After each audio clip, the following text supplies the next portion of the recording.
No.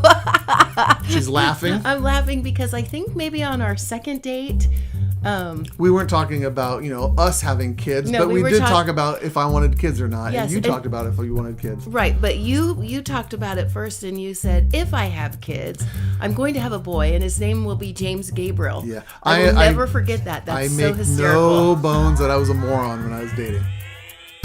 Welcome to the Secure Marriage Podcast, where we believe it's possible to fight less, feel understood, and enjoy a deeper connection with your spouse.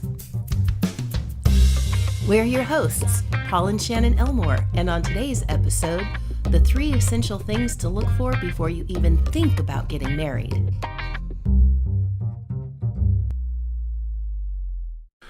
Last week we talked about the differences between premarital and pre-engagement counseling. Right. Remember that? Yeah. And we also talked about this week we can start to talk about what are some of the deal breakers or the things to look for before you actually get married. Or the red flags. The red flags, right. all those big ones. And so we came up with kind of the three critical areas that I think everyone who's thinking about getting married should answer these questions about themselves and about their spouse before they decide even to get engaged. Again, right. I think that should be a precursor to engagement. Rewind that clock a little bit, and not even before you get married, even before you consider marrying someone, before you get engaged to them. Right. So let's go backwards. Let's start with number 3. Number 3 is kind of the common sense thing, which is, are there any known behaviors currently happening in the relationship while you're dating, which would be bothersome, troublesome to be married to? So things like lying or cheating or substance abuse. Yeah, all common sense things like that. And it's remarkable how often I see it in my office, where I'll be sitting with a couple who was thinking about getting married, and they will tell the story about one of them ended up sleeping with someone else while they've been dating, and now they're considering getting married. Do you think people think that if they get married, then that will stop? So if we get married, you won't want to do that, or you won't accidentally do that anymore.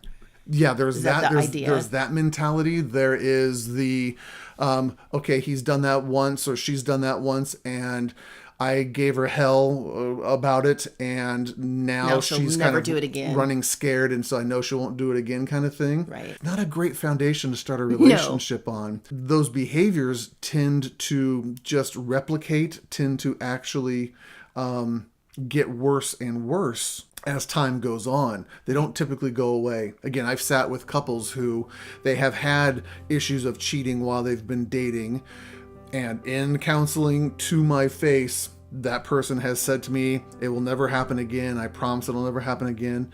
And 10 years later, they're divorced because they've had multiple affairs. Yeah.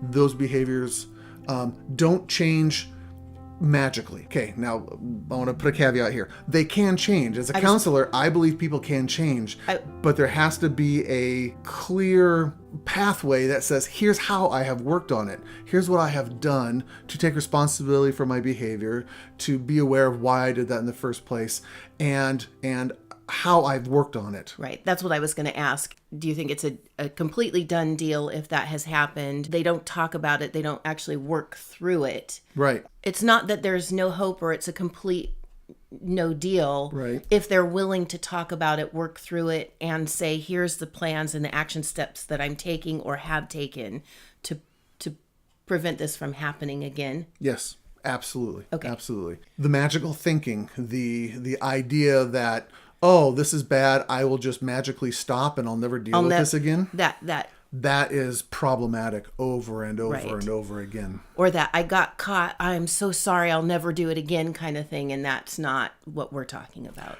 Admitting you did something wrong isn't the same as doing something to change that behavior. Right. So those are major red flags that people should not ignore. They shouldn't overlook. They shouldn't bypass. Right, exactly. Number 2, kind of working our way down, is shared values.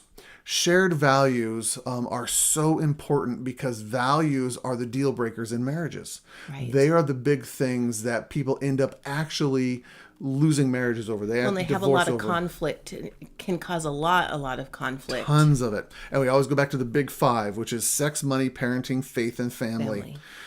talking about your sexual values and how those play out, Right. how you're going to teach your kids about sex, all those things. Money, who's a saver, who's a spender, what does money mean? Is it freedom? Is it power? Is it opportunity? Is it scarcity? Is it safety? All those things. So sex, money, parenting.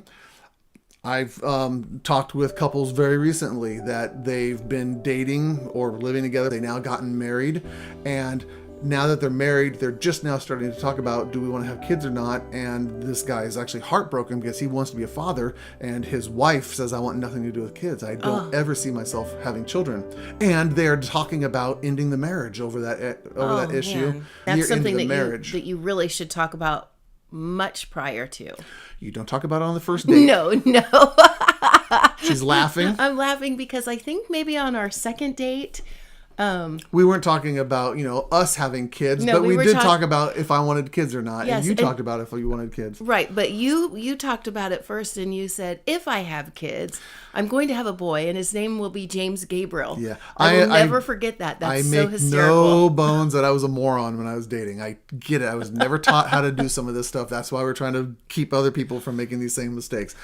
Dumb as a bag of hammers It right was here. kind of funny. I was like, why is he talking about if he Yeah. has kids on our second date? It Just didn't detour me, I will clueless. tell you that. Yep, she's here. So sex, money, parenting, faith, that's kind of worldview systems. That is even coming down to Democrat, Republican, independent, nothing. I mean, political views, worldviews, but faith systems, bigger questions on kind of purpose of life and why are we here, Right. and how do you determine right and wrong, and those big questions. Right. Those are huge. Again, I have sat with couples in my office where they have both, when they got married, had a shared faith system of being Christians, and 15 years into the marriage, the guy says, I actually don't think I believe in any of that anymore. I don't even believe that there's a God, and I want nothing to do with church, with religion, with faith, Right. with Jesus, with anything like that. Wife's heartbroken around this, and they have lost their marriage over that. Right. These are the deal breakers. So sex, money, parenting, faith, and then family. This is extended family. This is where do you go on Thanksgiving, and where do you go for Christmas, and how involved are your parents in our lives, Right. and how involved are my parents in our lives. Or even how loyal you are to your Big time. parents, your family, because when your loyalty is divided, when you are more invested in what your parents want and think than you are of what your spouse wants, Yeah. that gets in the way. Yeah. Again, another couple that I've known, when they got married, she asked the husband to stop actually having much interaction with his family that he was really, really close to, and it was devastating, and it caused so much pain even amongst that family, Right. that it became a deal breaker, and again, that marriage was lost as well. All of the big five are deal breakers for relationships, and so that's why you have to be on the same page, and you have to talk about these things very intentionally ahead of time before you decide if we're going to get married. Because if you find out, and I have sat with people, again, I keep saying that, but I have sat with people where 4 out of the 5 they disagree on. Wow. And it's like, well, why did you guys get married in the first place? Well, I thought she was cute, and Or it was we- this really intense, love affair at Right. the beginning of Or our we relationship. had good chemistry. All those things, those will not keep you married. No. So sex, money, parenting, faith, and family. Big 5. You have to be on the same page for all those values. Finally, number 1, the most important thing that I actually tell my kids about over and over and over again is you want to find someone who's willing to grow, who's willing to Right. look at their lives and say, how can I become a better human being? Right. How can I improve? When you do that, then you can talk about values. When you find someone who's that way, you can talk about their mistakes and their failures and their struggles, and you know that they're going to get better. Right. That covers the first 2 things that we've already talked about today. And that is a hard thing to find. That is Right. not as easy to find as you would hope or think it is. Right. I think I've heard many times of people who say, I don't have any issues.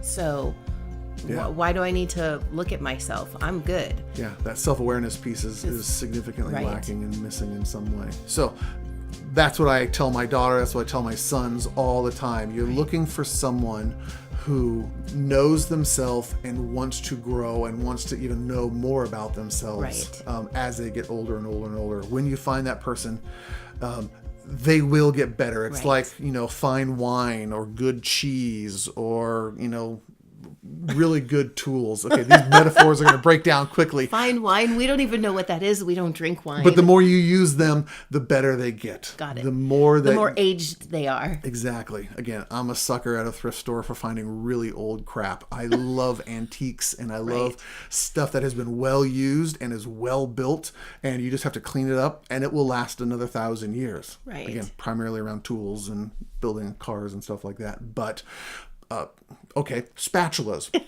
We just went thrift store shopping, and I love these certain spatulas from the 60s. They are just superb. And they They're last wonderful. forever. They never break. They will last forever. We do have one that's getting a little rusty, and when my mom was here, she was going to throw it away, and my son said, "You better not throw that away. My mom will be unhappy about that." So you want things that will get better with age. Right. And that only happens in relationships with people who are willing to ask the questions and look at themselves and examine their hearts and examine their lives. Right. You find that person, jump in, both feet, get exactly. married, elope. We could talk about that. That's a whole other podcast right there. Big wedding, small wedding. He says elope. I say don't elope, but we'll ignore fortunately, that one. that doesn't fall into that big 5 category. No, it doesn't. So again, kind of working our way backwards. If there's any known dysfunctional behaviors, addictions, lying, cheating, those kinds of just red flags, be very, very cautious. Number 2, you have to have shared values, be on the same page around the big 5: sex, money, parenting, faith, and family. And then finally, you have to find someone who's self-aware, willing to examine their hearts, and willing to grow in some way. Right. That's it. That's it.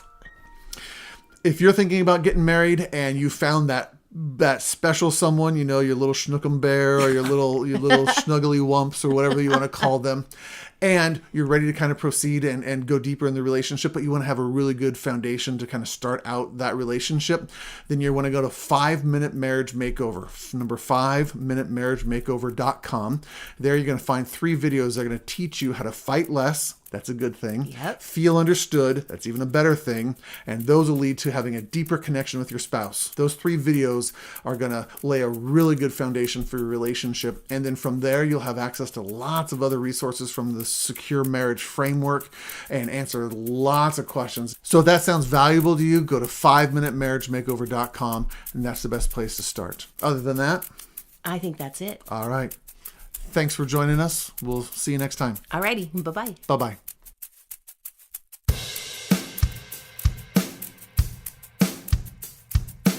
Hey, thanks so much for listening to the show this week. If you want to find out how you can build your own secure marriage, go to securemarriage.com. And if you have a chance, subscribe to our show on iTunes or however you get your podcast, and leave us a review while you're there. You can also write us at podcast@securemarriage.com or follow us on Facebook. We're Paul and Shannon Elmore, and you've been listening to the Secure Marriage Podcast, where we believe it's possible to fight less, feel understood, and enjoy a deeper connection with your spouse.